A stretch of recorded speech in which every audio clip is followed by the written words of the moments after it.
Scorpio, hi! Welcome to Mystic Queen PH at ito ang inyong energy update for February 1 to 15, 2024. Yan. This is a general reading. Just take what resonates. Watch your Sun, Moon, Rising, Venus for other messages. And thank you sa lahat ng mga sumusuporta dito sa ating channel. Just a reminder, gamitin nyo lamang ang reading na to bilang gabay. And pa-follow, like na rin ang ating Facebook, TikTok, lahat po yan Mystic Queen PH. And please check out my Shopee, available mga protection and prosperity items, bracelets, zodiac sign bracelets, and many more. Link on the description. Ayan. So, let's see.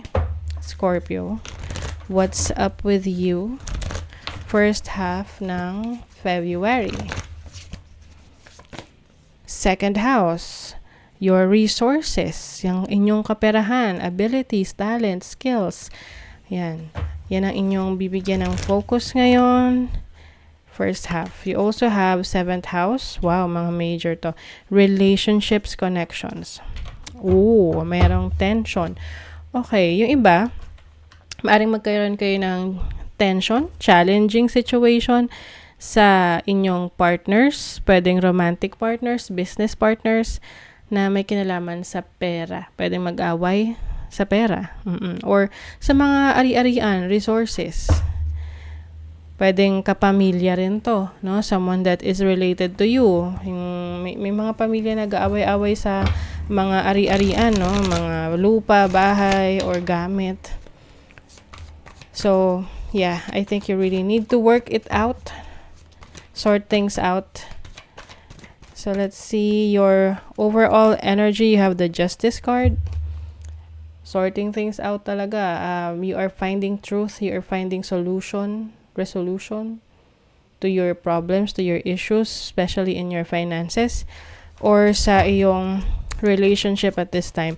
And some of you naman, this is just about being, pagkakaroon ng balancing oras at panahon sa trabaho tsaka sa relationship.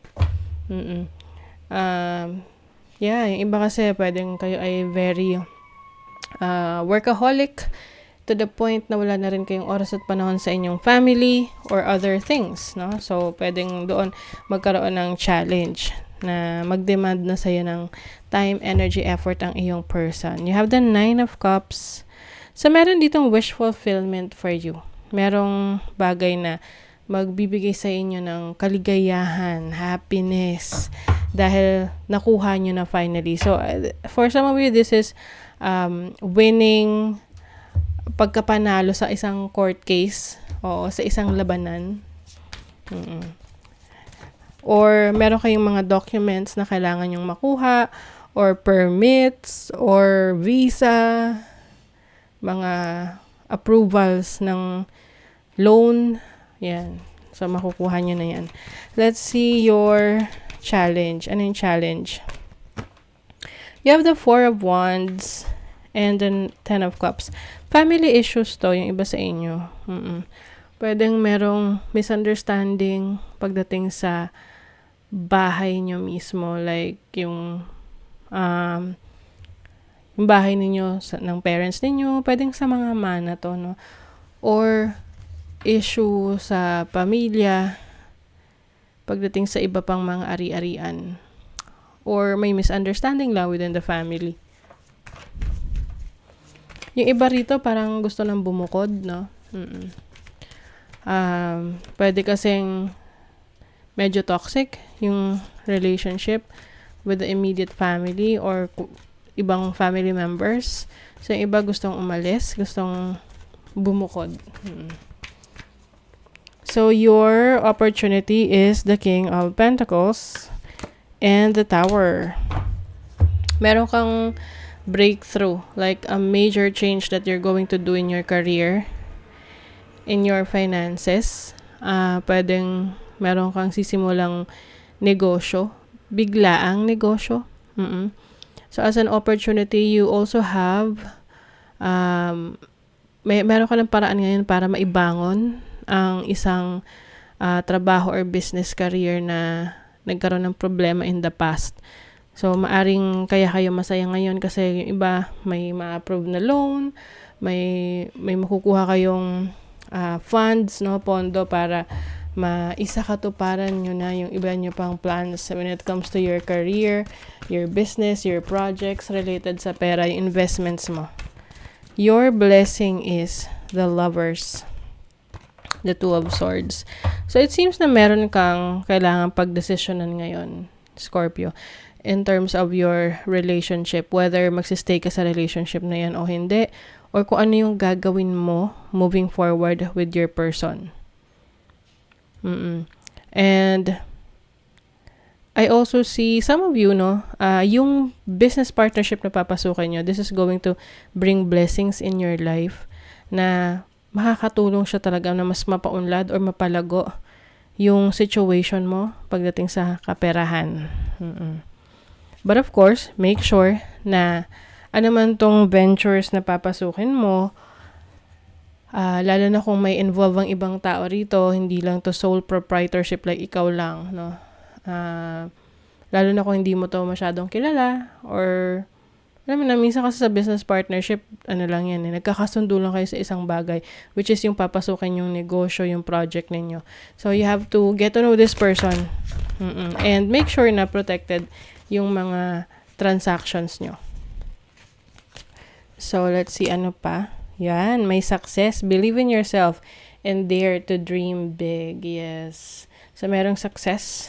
Magiging successful yung ibang yung ventures. That makes sense with the 9 of Cups here. Like what I mentioned kanina, merong wish fulfillment. Honor your soul and celebrate its journey. So, this is being confident with what you do, no? Maaring ring merong sense of recognition sa inyo, sa career, sa business, yung mga ginagawa nyo ngayon. Kayo ay mas makakakuha ng attention ngayon because of the success that you're getting.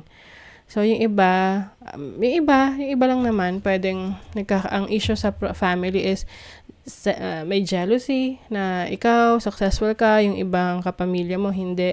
So, pwedeng may inggit, no? May inggit sa family. So, let's see, ano pa. You also have luck. Ang ganda kasi, napakaswerte nyo, Scorpio. All of your manifesting positive thoughts and visualizations have been heard. Yes, definitely wish fulfillment for some of you. Whatever this is na pinupurso ninyo, yung iba career, yung iba business to.